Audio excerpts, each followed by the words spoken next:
ដឹងច្បាស់រៀងខ្លួនហើយ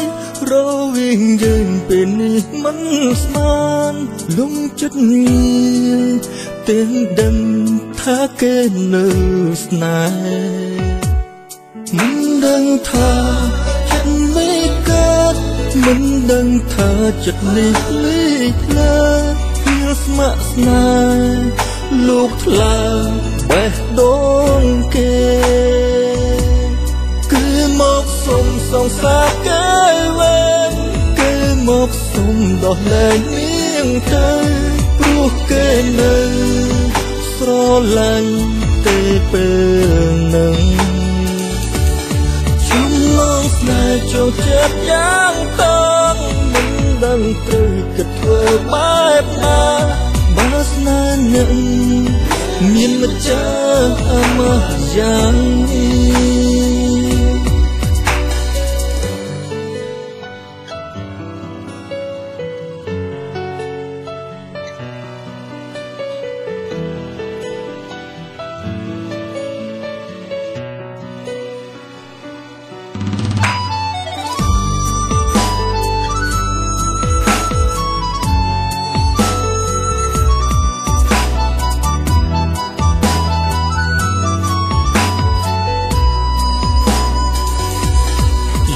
ដឹងច្បាស់រៀងខ្លួនហើយរវាងយើងពេលនេះមិនស្មានលំចិត្តញៀនទាំងដឹងថាគេនៅស្នេហ៍មិនដឹងថាចិត្តនេះកើតមិនដឹងថាចិត្តនេះលេចឡាពីស្ម័គ្រស្នេហ៍លោកថ្លាបេះដូងគេ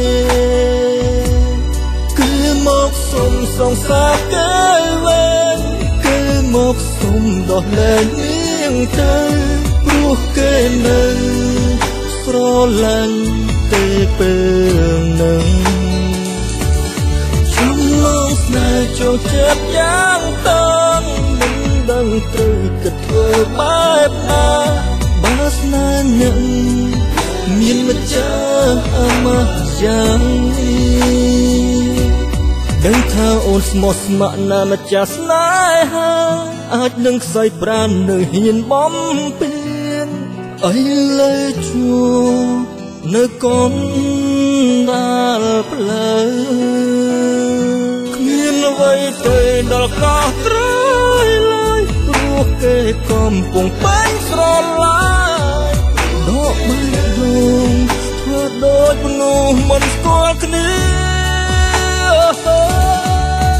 មកក៏មិនអាចធ្វើ